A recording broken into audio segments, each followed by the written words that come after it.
Hello and welcome to another edition of Morning Hoops podcast. I'm Anthony Denu. You can find me on Twitter at Anthony Denu. I am joined by Kyle McKeown. Hey, Anthony, thanks for having me, brother. You can find me on Twitter at RotoKyleNBA. That's right. And we're talking about games that happened tonight. We had 11 games on the slate, and we'll be previewing 2 tomorrow. To start off with anything, no big news in terms of injuries or anything tonight. You gotta stay. You gotta sit in the same spot so we have the good volume, brother. If we don't have similar volumes, we're not gonna have similar volumes. All right, I'm back here now. Well, just speak, at a good level. Don't necessarily lean into your mic, or if you're gonna lean into your mic, speak at a lower level. All right. How many games we got on the docket? 11 games. We're starting off with the Nets and the Cavs. Okay. The Nets won 108-106. We talked about this last night. We thought it would be a close game based on injuries. Kyrie Irving was out. Spencer Dinwiddie had another nice game, not quite as good as the other night, but 23 points, 9 assists, 105 from beyond the arc. Jared Allen, to me, is going to be the big takeaway. 22 points, 21 rebounds, somewhat of a Clint Capella game, and 3 assists, 2 blocks, and 2 steals. I love that you just called like any 2020 game now a Clint Capella game, which is appropriate given his dominance there lately. But yeah, with DeAndre Jordan being out for this game, Jared Allen was guaranteed good minutes. He was 9 of 10 from the field, was awesome. And you hope that we just continue to see Jared Allen claim more and more of that role as the no question starter at center for the Nets. Even Dinwiddie hit the game winner here at the end of this game. And it's, even with Kyrie being out, with LeVert being out, you would still think that this Nets team would have had a kind of a more convincing victory over the Cleveland Cavaliers than just the 2 points here. But especially considering Kevin Love was out for the Cavaliers. Yeah, that's fair. So without Love, Larry Nance and Jordan Clarkson led the team. 23 points for Clarkson, 20 from Nance. Clarkson off the bench with his 23, 5 of 7 from 3-point land. Yeah, Clarkson steps up with, when you need him to score buckets, he can score buckets, but it's how many times you're actually going to get wins when you're leaning on a guy like Jordan Clarkson to be one of your featured players. And I hate to discount the guy when he can go out there and he can score efficiently the way he does, but he just doesn't necessarily contribute as a facilitator, as somebody on the defensive end enough that I guess it's hard for me to respect Jordan Clarkson's game overall because he's never really been a part of a winning team, yet he continues to have these like decent sized roles, even if it is off the bench most of the time. We did see Cedi Osman start. He went 6 of 8 from the field, 15 points, 3 rebounds, 1 assist, 1 steal, 1 block. Osman's a guy who I love his size out there on the wing. I like his potential because of the way that we've seen him play as a ball handler, a facilitator, a lead scorer when playing overseas. And we haven't necessarily seen that become something that he does consistently in the NBA. Although recently we've seen some reports that John Beilein and the Cavs staff are working hard to try to get more out of Osman to put him in positions to be successful. So he's someone who I've been watching closely in regards to wondering if he's going to be able to take that next step in Cedi Osman. I actually like to call him the great and terrible Osman, like the great and terrible Wizard of Oz. Anyways. That's wonderful. Thank you.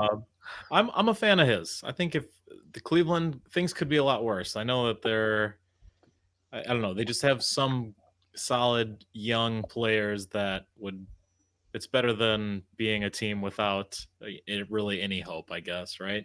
Yeah, absolutely. I mean, Darius Garland had a rough game, just 22 minutes, 4 of 10 from the field. But you could argue 5 turnovers. You could argue, though, that, okay, cool, we didn't necessarily get to see a ton of minutes from Darius Garland, but at least Kevin Porter Jr. had a nice game. He had a big dunk. He had 7 assists. It's nice to see Kevin Porter Jr. showing off some of that ability to facilitate and share the ball, because we don't necessarily have a prototypical point guard on this Cavaliers roster. Even, Colin Sexton's definitely not a pass first guard. He's a shooter, a scorer. And then Darius Garland is someone who most people look at him as a score first guard as well, although there is the hope that Garland will be a better facilitator than a much better facilitator than what Colin Sexton is. Any final notes before we move on? Nope, Larry Nance starting at power forward with Kevin Love being out. Nance had another great game, 20 points, 13 rebounds, 1 steal, 1 block, 2 of 6 from three-point land.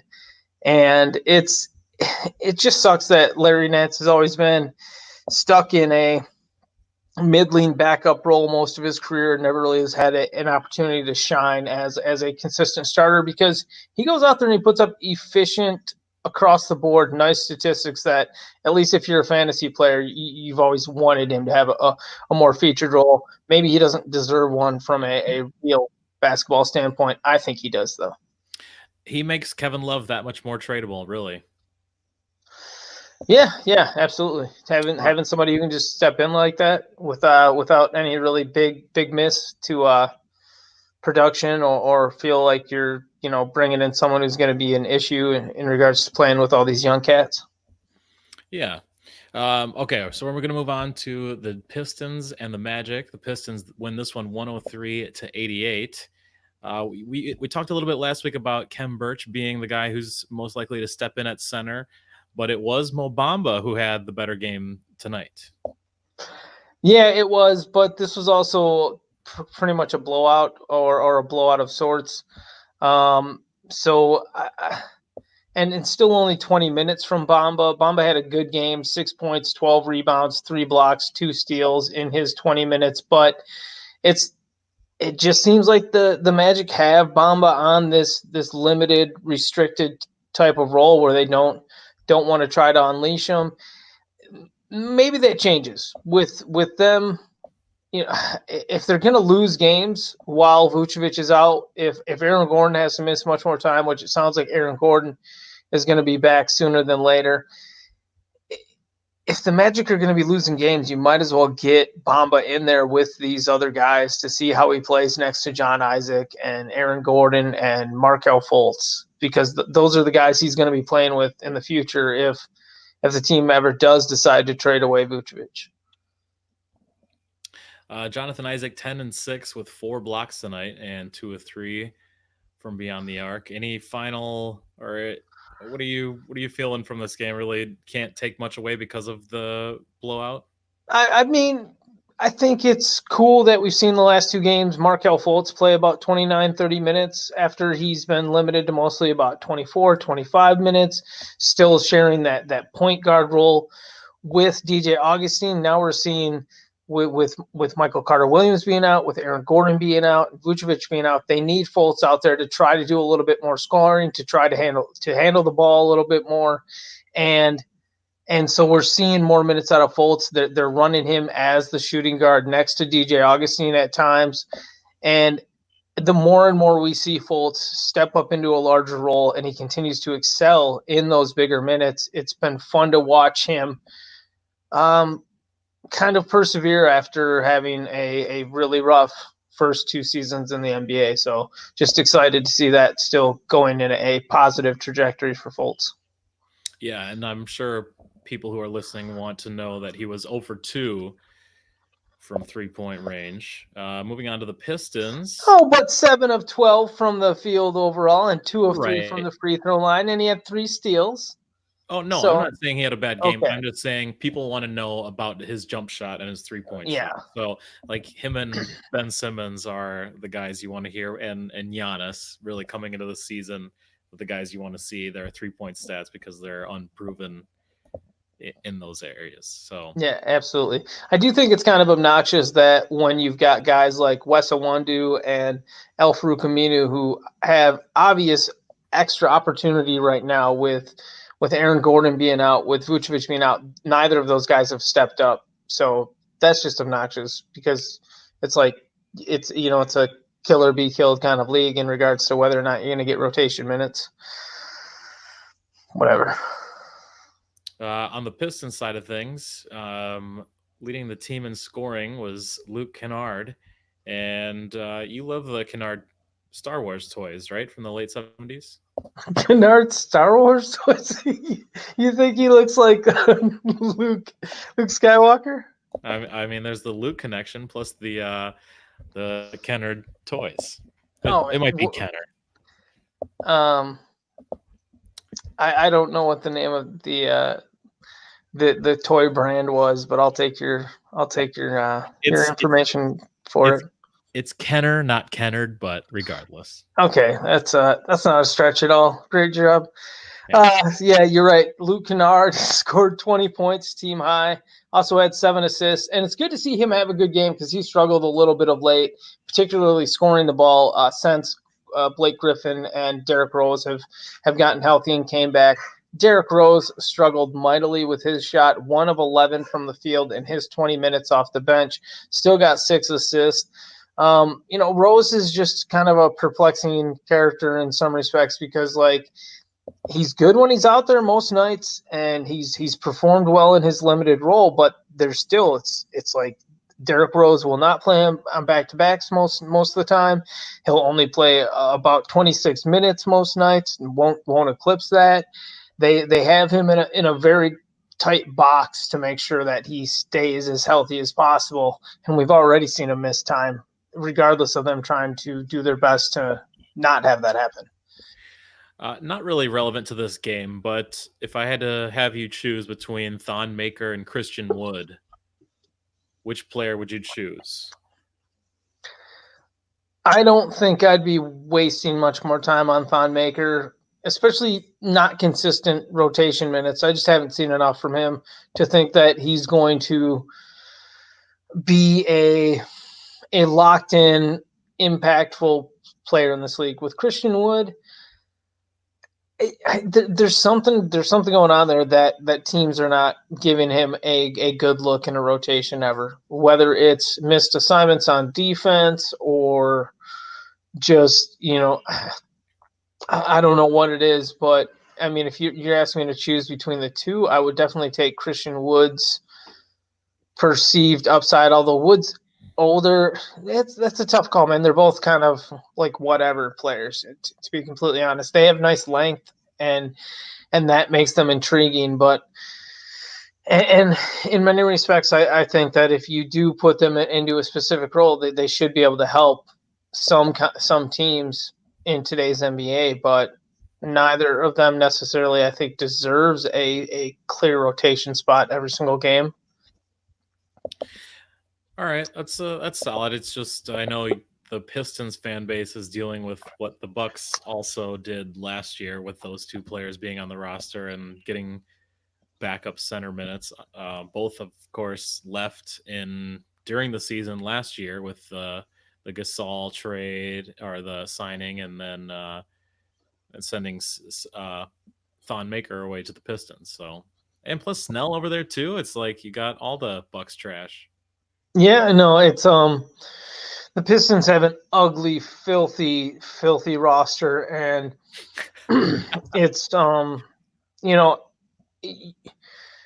I think there's reasons to be excited about Bruce Brown and Luke Kennard. I still really like Andre Drummond. I still like Blake Griffin from certain perspectives, but all the guys around the rest of them are just not exciting, limited upside or limited potential players for the most part. As excited as you can get about Luke Kennard on offense, his defense has been a big issue throughout his career.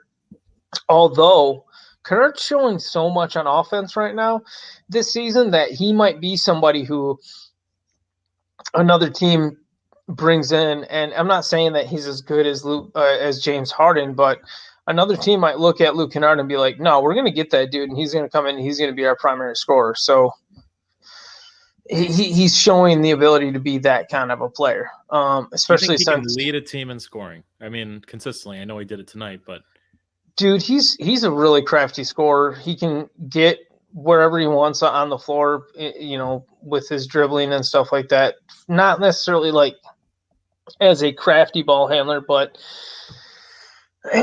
He gets a shot off. He's kind of got a little bit of a Jamal Murray in how the different kind of funky shots that he'll take and where he'll get them off from. He's shown a tremendous ability to facilitate lately. I think he's had 7 and 9 assists the last 2 games. So there's more there than what I think people expect. You got to surround them with the right guys, and there are some good pieces on this team, this Pistons team. It's just, if you told me Bruce Brown, Luke Kennard, Andre Drummond, and Blake Griffin were your starting 4 of your starting 5, I'd be like, cool, just give me one more good player in that starting lineup, and I like it, and I would want it to be a good defensive starting small forward, not Tony Snell. Oh man. That's great. I'm all about Tony Snell slander, so I really welcome that after the last couple of years and how Bucks fans really thought that he was, like, it was such a tragedy that he wasn't getting minutes last year. And I mean, they had to pay him, I guess, after he outperformed himself in the playoffs, but I was never really a big fan of that contract.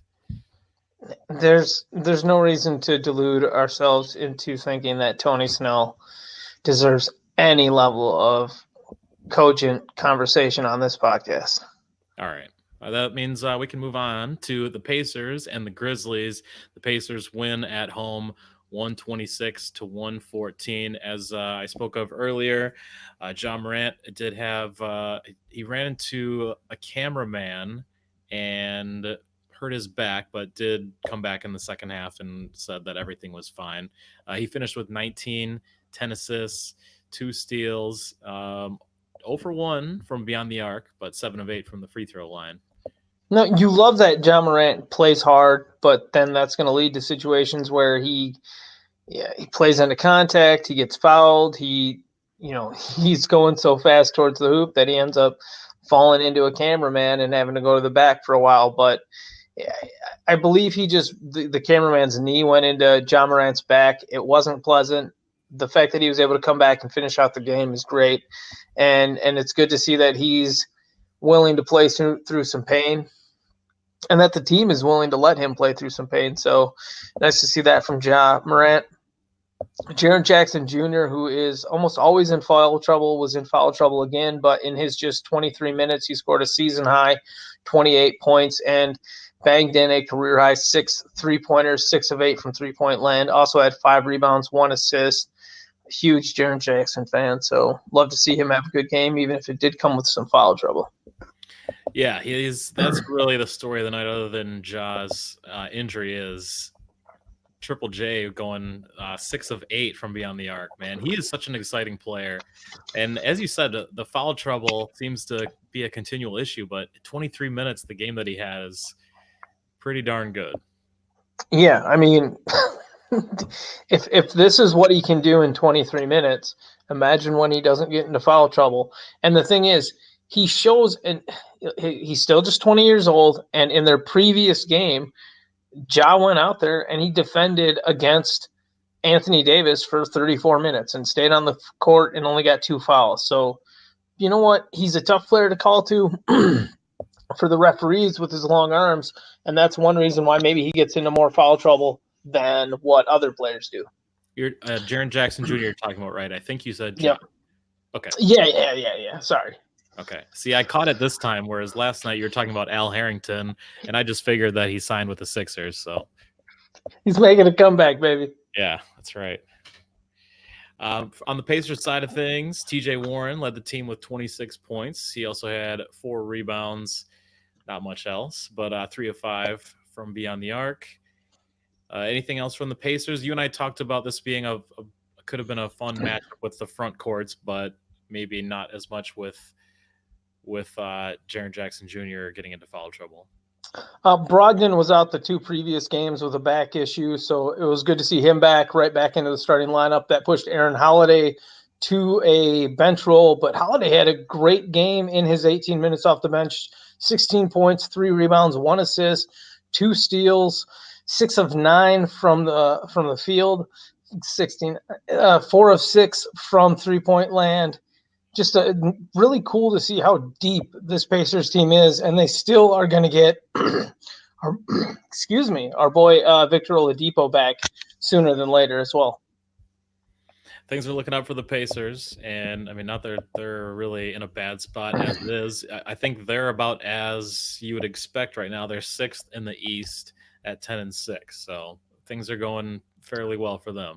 I mean, they've had Miles Turner miss time, Malcolm Brogdon miss time, Jeremy Lamb miss time, and this is all with arguably their best player, Oladipo, out. So the fact that they've 7-2 at home and 10-6 overall, it's a pretty nice start to the season as far as feeling like they should be on an upward trajectory going forward.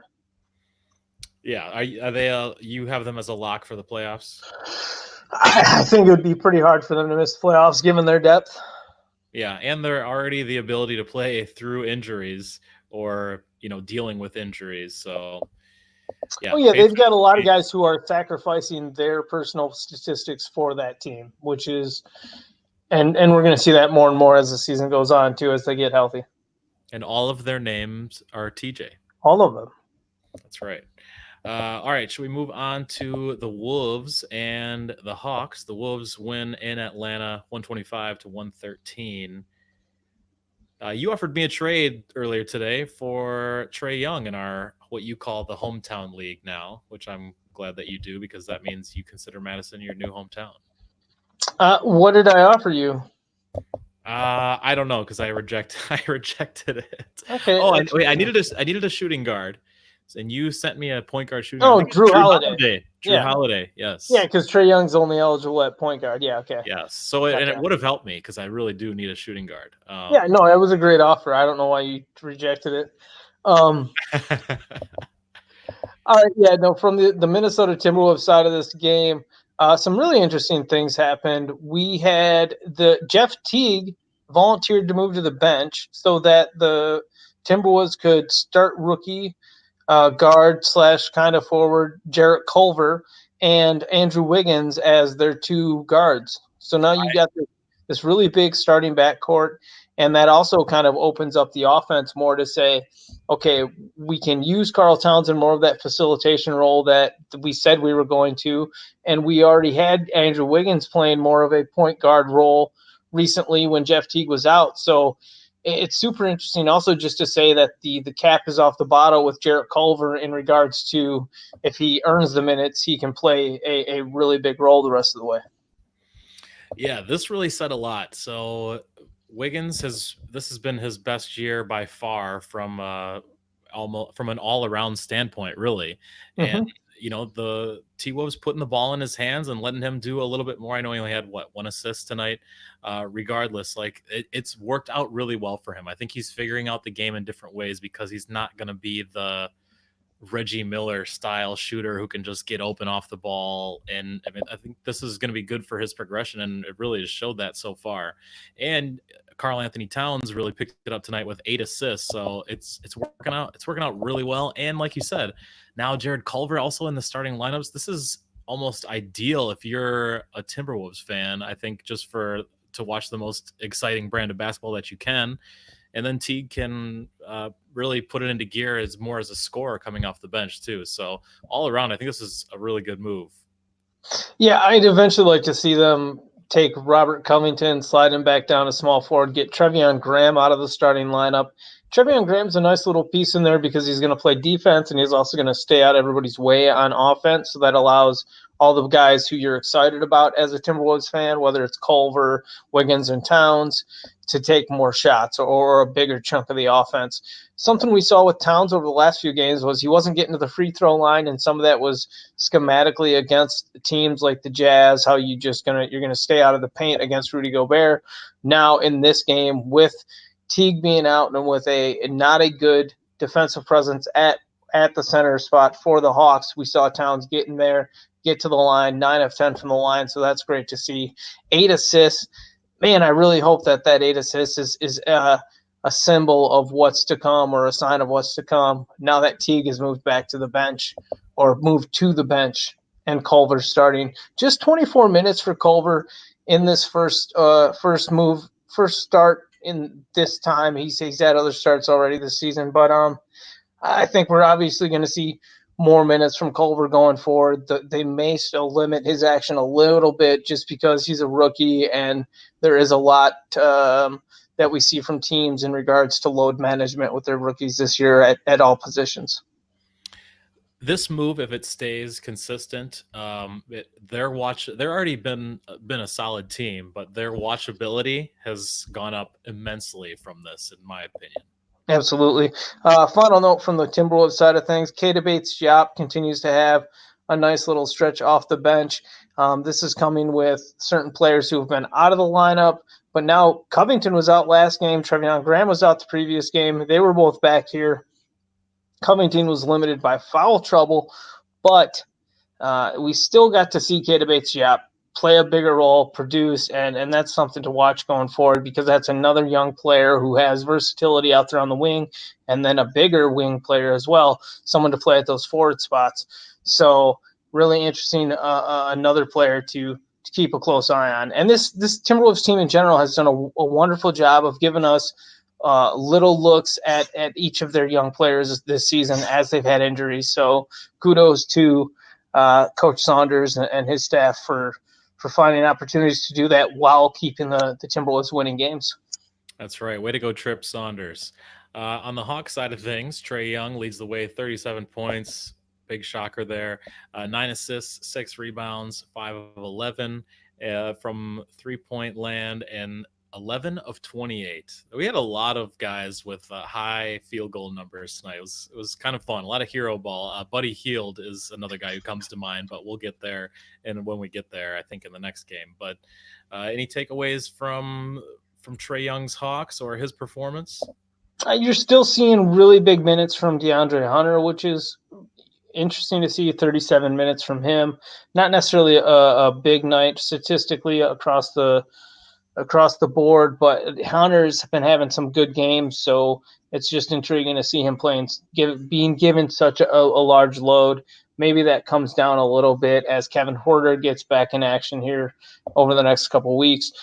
Cam Reddish was back in action after sitting out the 2 previous games with a wrist issue. He was inserted right back into the starting lineup at shooting guard. The Hawks are so focused on the future that they're going to ride out a lot of these bad shooting stretches from guys like Cam Reddish. DeAndre Bembry was shifted back to the bench with Reddish back in action. And if there's somebody I'm watching closely on the fringes of the periphery for most people in regards to the Hawks, it's Bruno Fernando. He had a good game off the bench, and we've already seen the Hawks take a look at Alex Len. Looks like he's close to being out of the rotation.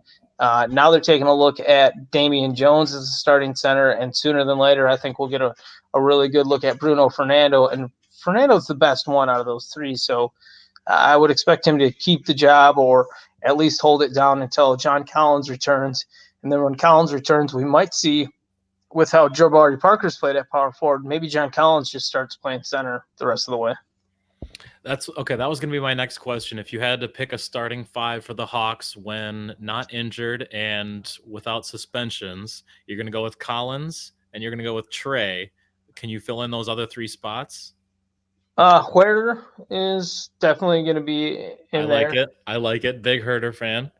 And then, to be honest, I'd probably have Cam Reddish, and I'd probably have I just had DeAndre Hunter at power forward and Cam Reddish at small forward. So Jabari would go to the bench then. Yeah, and you can just use Jabari in a super sub role, or maybe you keep Jabari in there at power forward and you use Cam Reddish as a super sub. But the only 2 really interchangeable ones for me would be potentially Jabari Parker and Cam Reddish. All right, I like it. Should we move on to our next game? Yes, sir. All right, we got Kings and Celtics. This one came down to the wire. The Celtics win at home, 103-102.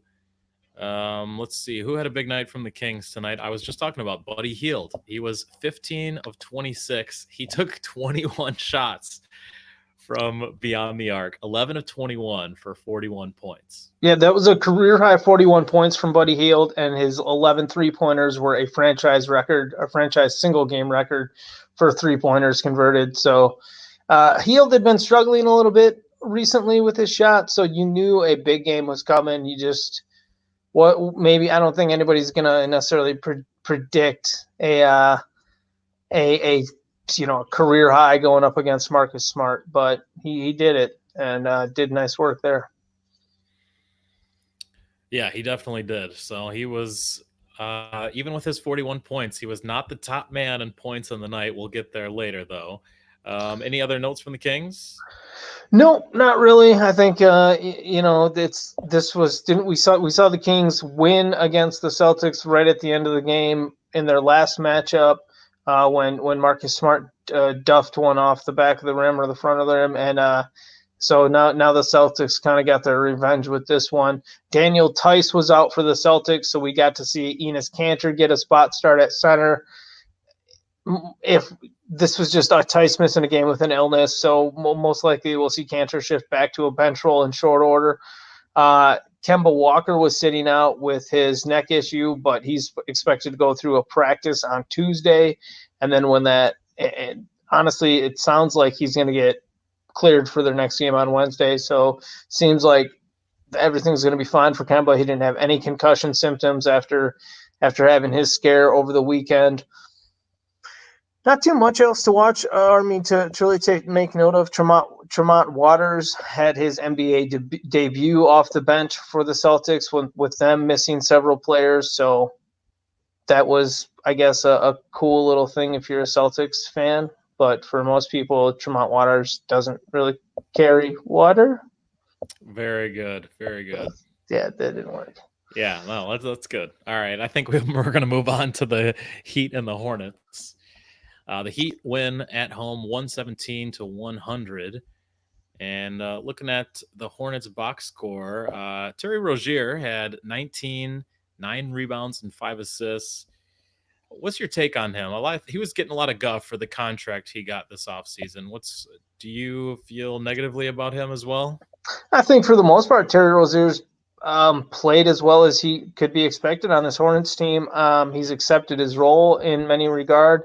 Whatever it has been from game to game, you went into this season thinking that Terry Rozier was the starting point guard and he was going to be the man for this Hornets team, even if that meant a bunch of ugly basketball. But the way Devontae Graham has showed out over the start of the season, Terry Rozier stepped to the side and said, "Okay, I'll be the shooting guard." And I think that's at least somewhat commendable or noteworthy to say that he's been willing to change expectations and go with the flow in some respects in regard to what his role is on this team. And he's been more efficient than what I think a lot of us would have expected. So yeah, there's definitely some positives. I will say that I don't think any team that starts Cody Zeller will ever make the playoffs. Oh man, come on. You're probably right. I know.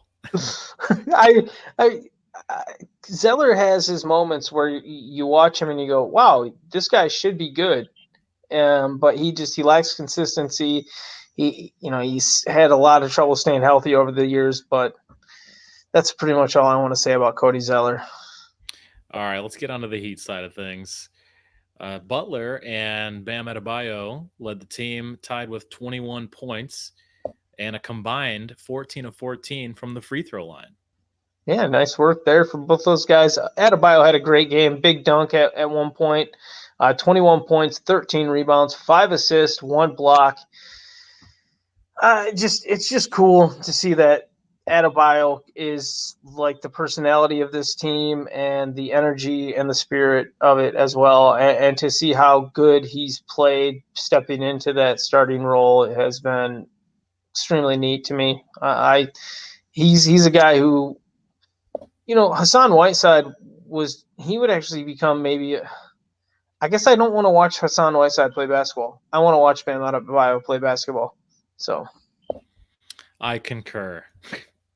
Kelly Olynyk had a good game off the bench for the Heat, 15 points, 16 rebounds, 2 steals. But we've got Justice Winslow and Derek Jones Jr. close to coming back.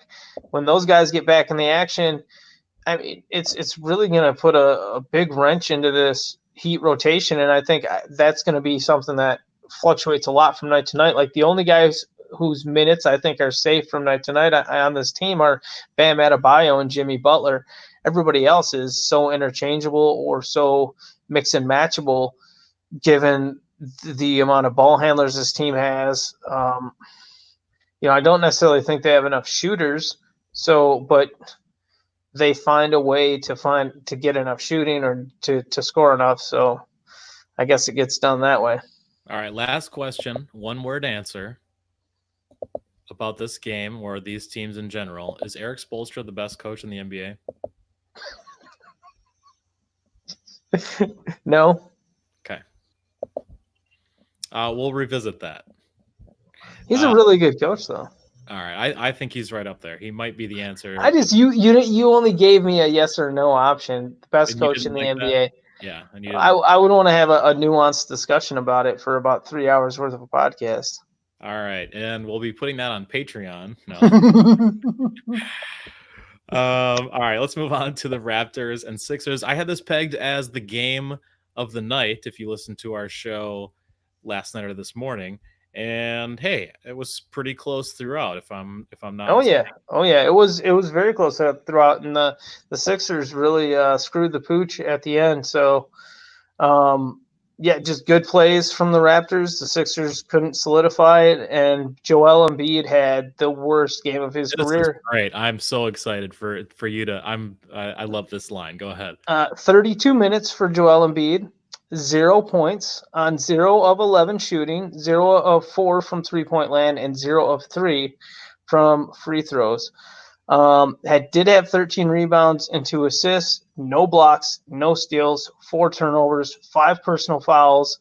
After the game, people wanted to build this narrative that, Joel Embiid must have been tired. He must have, been exhausted or this or that. And Joel's like, no, man, I'm not tired. I'm not exhausted. It wasn't a fatigue thing.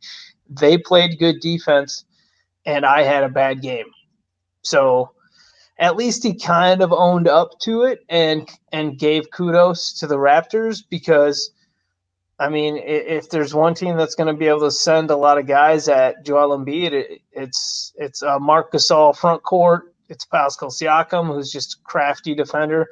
And one of the bigger plays down the stretch when the Sixers were still up 96-94 was OG Anunoby stepping up and getting a charge call against Joel Embiid as Joel tried to make a spin move in the post and just plowed over Anunoby right outside the restricted area. So lots of heady plays from the Raptors down the stretch and a lot of mistakes or just lack of execution from the Sixers. Do you find it arbitrary to talk about whether or not a player is a superstar? And really, Siakam is the guy I'm referencing here. Oh, Siakam's absolutely a superstar. Okay, I agree. Yeah, no, during the playoffs last year, right, is when it happened. That's when I think. Yeah, I mean, with how great he played last year, how great he played in the playoffs, the fact that he was the second best player on a championship team, and then I wish people actually got to see his personality more because when you do, you definitely see that like he should be a superstar. There's just so many guys who have that radiance in the league right now that maybe it has become a bit of a watered down term to toss around, but Pascal's also becoming he's become the number one guy on this team as well. So this year with Kawhi gone, and he rose to another level that once again people question whether he could, how high he could reach, and he just keeps reaching higher than those perceived notions of what his ceiling is. Yeah, he's been incredible to watch really since last spring. So I'm excited to see how good he can get. Should we move on to the Blazers and Bulls? Is he like a top 10 MVP candidate right now? See, okay, I was going to say a top 10 player. I don't know if I'm going that far, but for MVP candidate, yeah, I think he's top 7 or 8. For me, there's a lot of guys who cancel each other out. So that's why I think Siakam is higher than you'd think. Well, and it's also about the narrative right now. Like right now, the narrative around, like, would you give Jokic the MVP? No, because their effort is more of a team effort. Whereas with Siakam, you look at it and you go, well, he's kind of the guy. Here's my 4. Here's my 4 right now. If I had to, I will put LeBron in it, even though Anthony Davis is there. This is not in any order. Then you also have Giannis, Luka, and I'll put Siakam in there as well. It's hard for me to put guys like Harden and Westbrook together, and even Anthony Davis or Kawhi and Paul George. But when you play on a 2 or multiple or more superstar team. But yeah, Siakam is entering in the conversation for sure. Yeah, I don't even want to get into trying to make my list right now, to be completely honest, because I think it would be November. Exactly. It'd be super nuanced, and I'd want to be making an argument for like Jimmy Butler too. So yeah, absolutely. Yeah, exactly. That's fair. All right, what do you say? Go on to the next one. Yeah, so this game, we're talking about the Bulls and the Blazers, and coming in last night, we talked about the line was a pick 'em, so there was really no favorite. You pick the winner, and that's how it goes. The Blazers ended up winning 117-94 in Chicago.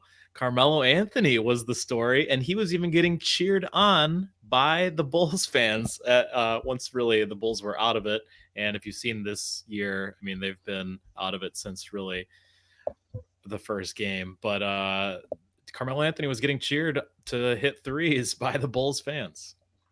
Yep, it looks like Lillard just played 27 minutes, so you don't know if that was all because of the blowout or if the team was trying to limit Lillard's minutes a little bit as he continues to play through a back spasms issue. Carmelo Anthony, 25 points, 8 rebounds, 2 assists, 1 steal, 4 of 7 from three-point land, 10 of 20 from the field. Great game from Carmelo. I think the biggest thing that helped the Blazers win this game was the fact that they got Hassan Whiteside back after he missed the 2 previous games with an ankle issue, or it might have been a hip issue, sorry. But Whiteside was back, played 23 minutes, and it's a big difference to have Whiteside in there at center than it is to have Anthony Tolliver in there at center, who wasn't even in the rotation this game. So, and plus the Bulls, they were coming off that last second win by Zach LaVine, where they scored, 14 points in the last 45 seconds of that game. Just absurd things happened for that really high octane. What am I describing? A no holds barred action blowout. It was a great game from the Bulls, and it was going to Sturgis, brother. It was an emotional win that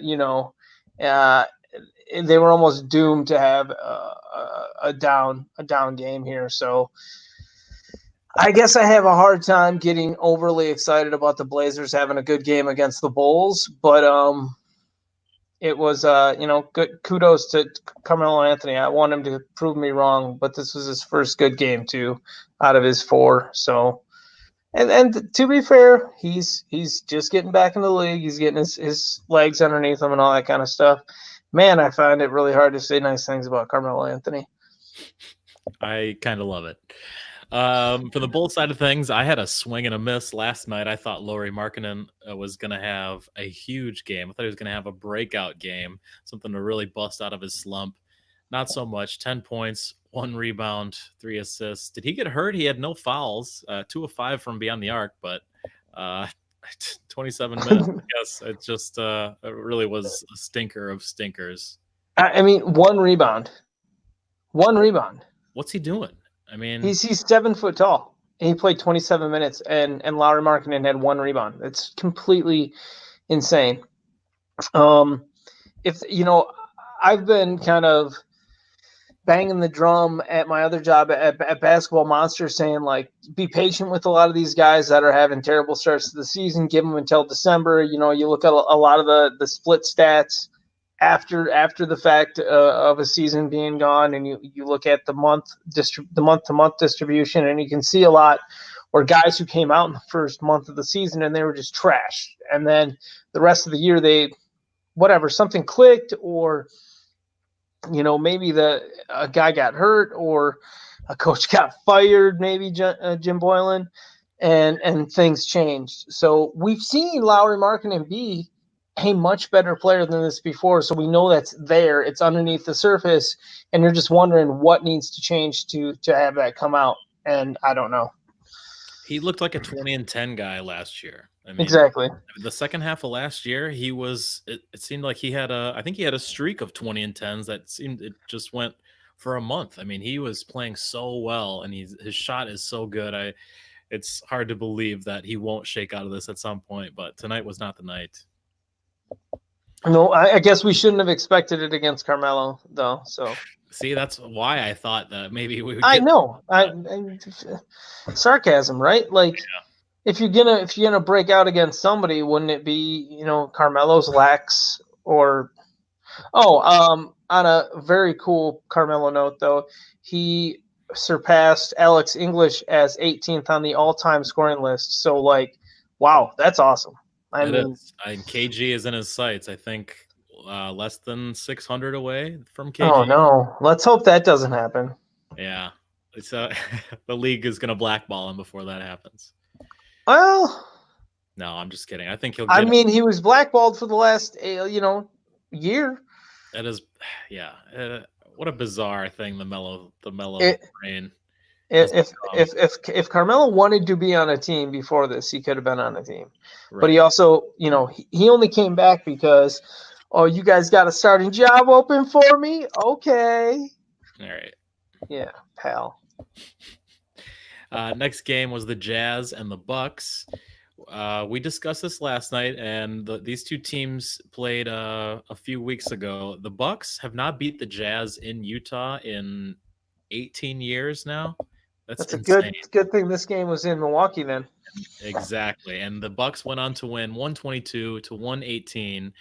Here's the thing. The Bucks have faced a tough schedule, but they continually miss teams' top players, and Rudy Gobert not in the lineup tonight. So it worked out well for Giannis, who gets punished by any Gobert anytime these two teams play.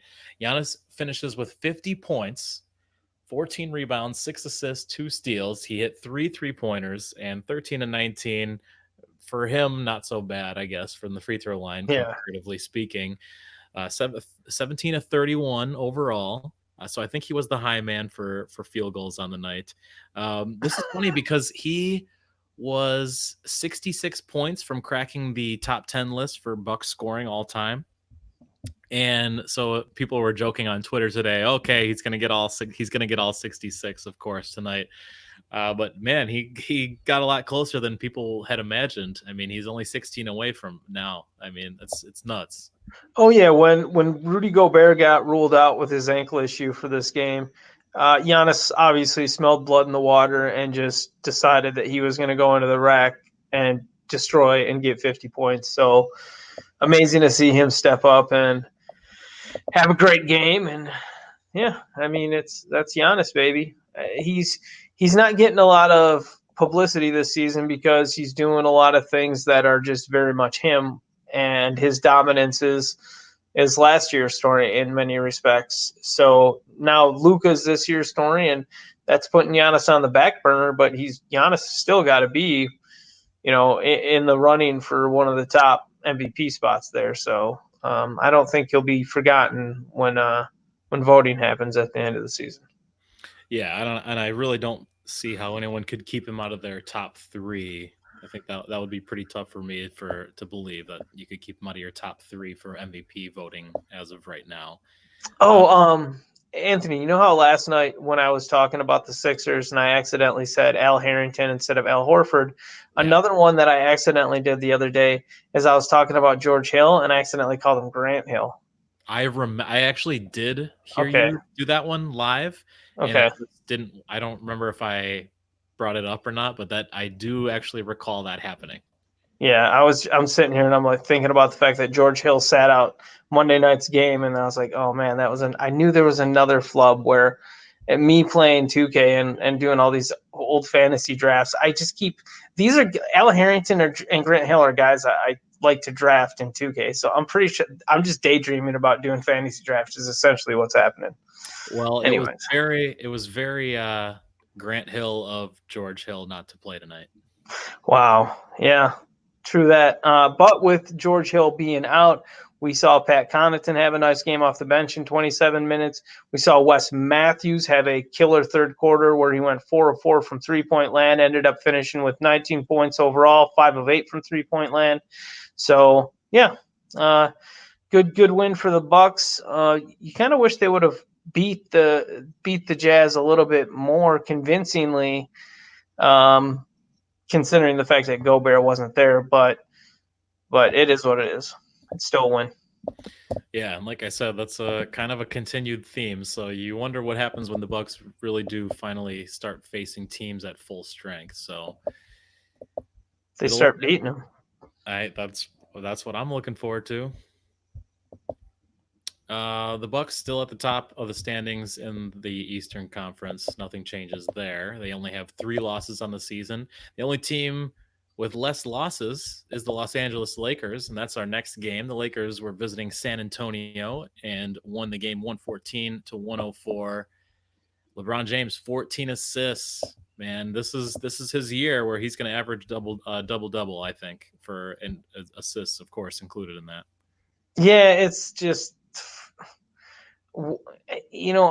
it's so funny to me that LeBron's never decided to actually average a triple-double. And this is something I've been talking about for most of his career. It's like that it just puts you on a certain level, especially before Russell Westbrook did it. The idea that Oscar Robertson was the only player to have done it, and to know that LeBron could have chosen at any time to be like, I'm going to go average triple-double this year, and he's never chosen to do that. I think it's a little bit thick on his part, because he obviously wants to be regarded as the best ever, and that would certainly help his argument, especially if he had done it before Russell Westbrook went and did it. So I don't know. I just think it's a little bit bizarre that he never decided, all right, I'm just going to go do this for the year. I agree, and he's had the talent forever, and I'm not a big fan, and people will find this out more and more. Even though I do love Oscar Robertson, I really don't buy into a lot of statistics and players from the 19th. Oh God, we don't need to get into all that. I've got a video I can send you on YouTube, and it'll explain everything that makes you wrong about everything. Oh yeah, well I'm sure that was directed by Stanley Kubrick, just like the moon landing. All right. Exactly. Yeah. All right. Anything from this Lakers San Antonio game that stands out to you, or especially on the Lakers side? On the Lakers side of things, it's always fun to me when you look at a box score and a player has as many offensive rebounds as defensive rebounds. Anthony Davis tonight with 6 and 6, 12 altogether. That's always just fun. Like, I don't know, just aesthetically pleasing in my mind. Yeah, absolutely. From the San Antonio side of things, we saw Derek White start at point guard with DeJounte Murray coming off the bench, and 25 minutes for White as the starter and 21 minutes for DeJounte Murray as the backup point guard. The San Antonio Spurs continue to lose, and Coach Popovich, despite making little changes here and there to his rotations, like tonight, we saw Damari Carroll get bench minutes over Marco Bellinelli. Thank you. That was a finally good call. I mean, no reason to play Marco Bellinelli in this rotation at all. Now maybe consider giving Lonnie Walker some run. Also, stop relying on Bryn Forbes as your starting shooting guard when you have DeMar DeRozan out there and LaMarcus Aldridge. Those are your scorers, okay? You don't need a negative on defense out there with 2 negatives on defense in DeMar DeRozan and LaMarcus Aldridge. What you do need is more defense. So start Derek White with DeJounte Murray. Play them both as many minutes as they can play. And then, you know what? Mix in the rest of the guys as appropriate. Stagger your rotations so that you have your 3 ball handlers, or your 3 primary ball handlers, in DeMar, in DeJounte, in Derek, the 3 Ds. Have them staggered so that you always have one of them out there. It's really not that difficult to figure out, Pop. Play your best players the most minutes, and you're going to be better. Also, just recognize where you have deficiencies and fill in those deficiencies with Derek White and DeJounte Murray. They're your deficiency fillers. All right. As of last Friday, the Spurs had 3 players in the top 30 of worst defenders. Bryn Forbes was listed as the worst defender as of last Friday. Patty Mills was also on that list, I believe number 14. And I'm having a hard time. Oh, Bellinelli was the other one. Yeah. So they had 3 guys in the top 30. Yeah, there's a reason why I keep talking about them. In such a glowing way. Really, gosh, it was something special. Final game of the night. The Thunder beat the Warriors 100-97. A close game. 2 teams that aren't as good looking to watch as they were the last 5+ seasons, but that's how it goes. So the Thunder, though, get the win in San Francisco, and leading the way was Schroeder off the bench with 22. You did have Chris Paul with 20. How do you like? You're not a fan of the way the rotations go here, right? Between SGA, Chris Paul, and Schroeder, because you want to see SGA as the primary facilitator. Well, not necessarily primary, but I guess you could say that. Chris Paul's already played 2 years with Harden. There's no reason he couldn't do something similar here if you were really trying to develop SGA. I mean, if you've got Chris Paul on your team and he's not playing a Chris Paul role, I think you're an idiot. He's one of the top, 5 point guards ever, arguably. Another fun, exciting argument you can find on Patreon now. Chris Paul is at least one of the top 10 point guards ever in the NBA. It's going to be hard for him to be, he's historically one of the greatest. He's still playing at a high level. It's absurd to me that you would take the ball out of Chris Paul's hand to give it to Dennis Schroeder. Now, if you're taking the ball out of Chris Paul's hand to give it to Shai Gilgeous-Alexander because Shai Gilgeous-Alexander is the future point guard of your team, then sure, that makes a little bit of sense. But the fact that Schroeder's still on this team, and it's fine if they use Schroeder in a very limited role as an off the bench scorer type guy, but to have the ball in his hand as a facilitator and to allow Schroeder to take as many shots as he does, even when he does it efficiently, it just seems contrary to whatever future the Thunder are trying to build. Look, you're not going to build up Schroeder's trade value. Teams know what he is. And they also know how much his contract is, and marrying the kind of role that Schroeder should be on in a team, it's all just bad math to be wasting possessions on him. So he's not a part of this Thunder's future, and Shai Gilgeous-Alexander is just one of the best decision makers in the NBA. So why not have him making more decisions for you instead of Dennis Schroeder? Nerlens Noel was back in action after missing a game with illness. Had 5 blocks off the bench in his limited bench role. Steven Adams had a good game, 10 points, 10 rebounds, 5 assists, 4 blocks in his 28 minutes as the starter. Steven Adams has been limited by a knee contusion for a lot of this season. It looks like maybe he's getting healthy, or maybe this was just a game where Steven Adams happened to play a little bit better than what we've been seeing most of the season. So don't really see too much else to talk about from it on the Thunder side of things. How about you? No, but 14 blocks overall for the team, and that was obviously you see 9 between Noel and Adams. Yep. On the Warriors side of things for this game, only 8 players available for the Warriors with Draymond Green sitting out again. So everybody got big minutes. Everybody got a lot of shots. And it led to some interesting lines, but I don't think that this production is necessarily tells the story about who these players are, since, Kai Bowman playing tons of minutes as the starting point guard for the Warriors right now. He's not going to have this kind of a featured role ever in the NBA.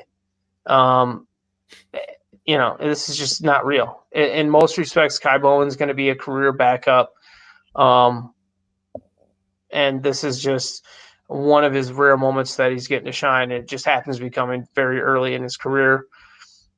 So I don't know what else more to say, really. I mean, little dog Glenn Robinson had 25 points, 5 assists, 2 steals, 3 of 4 from 3-point land. But he, even in big minutes, usually it's so hard to trust decent production from Glenn Robinson, or that he's going to be somebody you can look to for a bucket, because he's too passive as a player, especially on offense in many regards. So, this is just a filthy Warriors team right now. Well, I think that wraps up our reviews for the night. And you said we have 2 games coming up on Tuesday night. Yep, just 2 games right now. So we'll get that screen shared with you really quick there, buddy. Sorry about this, pal. Sorry, man. No worries. I just want to remind everyone, you can find me on Twitter at Anthony Denu, and you can find Kyle at RotoKyleNBA. Holla. So yeah, just 2 games. Los Angeles Clippers at Dallas. Clippers don't have anybody on their injury list right now. This is a back-to-back though for the Clippers, so there's always the possibility that they're going to rest either Kawhi or Paul George. Hopefully the fact that they're playing Dallas means that it's that they aren't going to rest anybody, and we're going to see an awesome game between Luka and Kawhi and Paul George. Is this national TV or is it NBA TV? Oh, I'll check on that. Thanks, pal. Yeah. So yeah, I mean, I don't know. There's not really anything else to say about that game, completely honestly. Like, we should be very excited about it, right? I mean, exactly. You just hope that the Clippers are going to play their guys against Dallas Mavericks and not against Memphis on the second night of the back-to-back. So confirming that is an NBA TV game. Oh, how frustrating is that? Because that's the hardest. It's the only way I can't watch a game, really. Yeah, it's NBA TV. I mean, how many people have a cable network subscription these days? Or you got to buy like a Sling subscription that's $35. I mean, it should be easier. This should be easier. That's another episode I think we got in the chamber. Where to stream? I know to open this season up, I was just constantly using all the different. I was going out and finding as many of the sports apps as I could find, and signing up for the 7-day trials to like get through the first few weeks on a couple of these things to be able to watch certain games that I don't have available on League Pass. So, yeah.